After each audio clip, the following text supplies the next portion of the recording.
Hi అండి, welcome back to rupees kitchen. ఈరోజు మన కిచెన్లో ఇడ్లీ కారం పొడి అండి. దాని తయారీ విధానం చూద్దామా? ఇలా ఇడ్లీ చేసుకున్నప్పుడు కొంచెం నెయ్యి వేసుకొని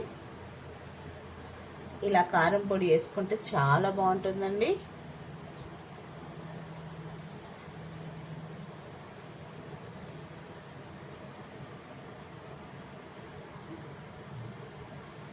దాని తయారీ విధానం చూద్దామా అండి?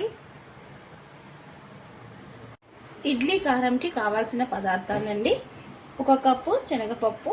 మనం ఏ కప్పుతో శనగపప్పు తీసుకున్నామో అదే కప్పుతో మినప్పప్పు. నా దగ్గర 2 సేమ్ ఉంది కాబట్టి అందుకే నేను సేమ్ బౌల్లో చూపిస్తున్నాను.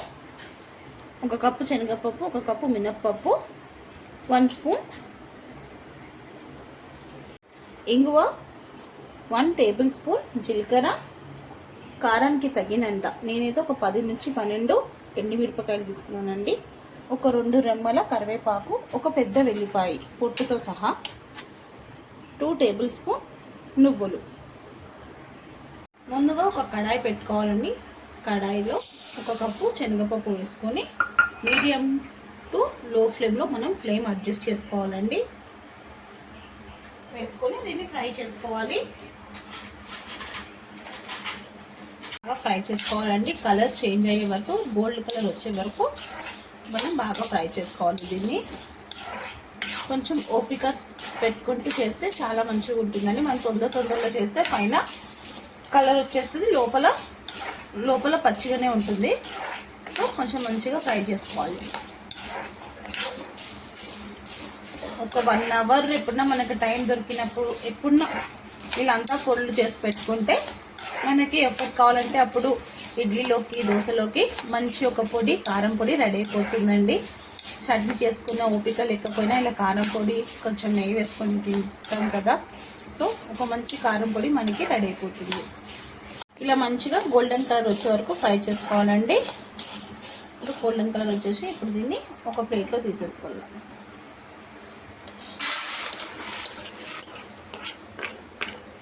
అదే ప్యాన్లో ఇంకొక కప్పు మినప్పప్పు కూడా మంచిగా గోల్డెన్ కలర్ వచ్చే వరకు ఫ్రై చేసుకుందామండి. డ్రై రోస్టే.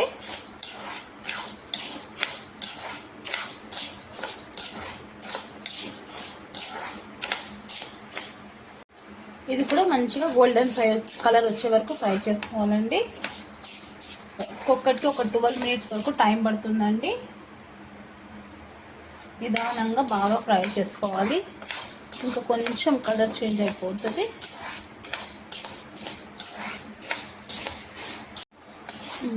ఇప్పుడు మంచిగా ఫ్రై అయిపోయిందండి. మంచి స్మెల్ వస్తుంది. దీన్ని కూడా మనం శనగపప్పు దేంట్లో వేసుకున్నామో అదే అన్నీ ఒక్కటే దాంట్లో వేసేసుకున్నాం.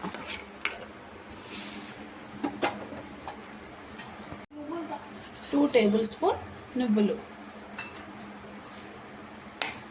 వేసుకొని బాగా ఫ్రై చేసుకోవాలి. నువ్వులు త్వరగానే ఫ్రై అయిపోతుందండి.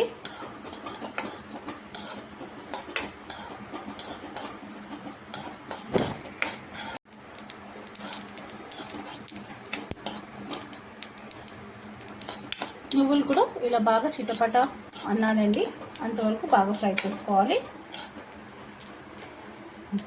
ఇప్పుడు ఇది కూడా తీసేస్తున్నా.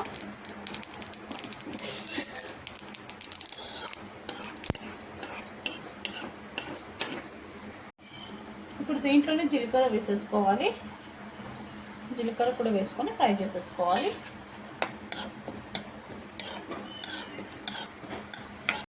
ఇప్పుడు జీలకర్ర కూడా ఫ్రై చేసేసుకున్నాం. దీంట్లో వేసేసుకోవాలి. 1 టేబుల్ స్పూన్ ఆయిల్ వేసుకొని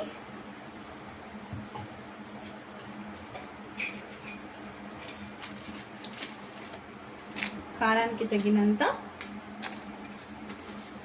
ఎండుమిర్చి వేసుకోవాలి. నేను ఒక 10 to 15 ఉండొచ్చండి.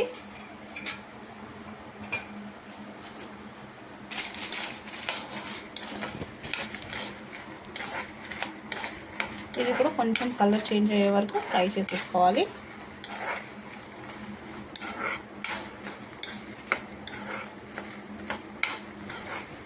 ఎండుమిర్చి కదండి, ఇది సిమ్లో పెట్టుకొని ఫ్రై చేసుకోండి. కంప్లీట్ సిమ్లో పెట్టుకొని ఫ్రై చేసుకోండి, లేకపోతే ఇల్లంతా ఘాటు ఘాటు అయిపోతుంది. ఇప్పుడు ఈ కలర్ ఇలా కలర్ చేంజ్ అయ్యాక తీసేసుకుందాం. ఇది కూడా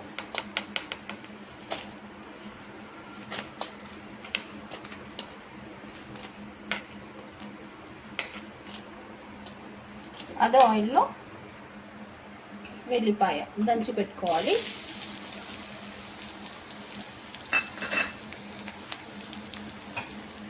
దాంట్లోనే కరివేపాకు,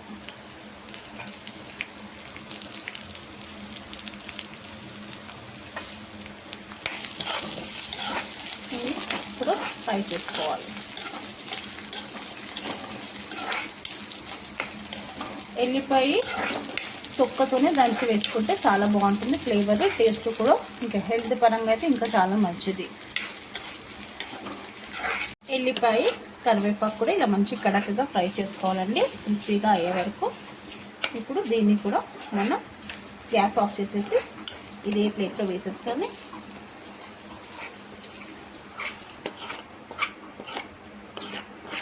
దీంట్లోనే 1 స్పూన్ ఇంగువ వేసేసుకోవాలి.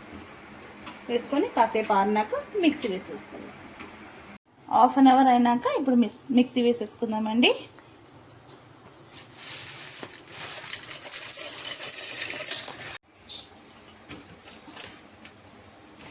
ఒక 1.5 స్పూన్ కల్లుప్పు అండి, అది కూడా వేడి చేసుకోవాలి.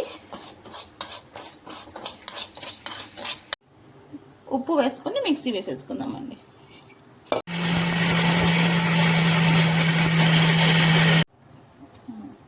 ఇలా మిక్సీ వేసేసుకోవాలి. కొంచెం బరకగా ఉండాలండి, మరీ పౌడర్గా ఉంటే బాగుండదు. కొంచెం బరకగా ఇలా. ఇప్పుడు మనం ఇది ఒక ప్లేట్లో వేసేసుకుందాం.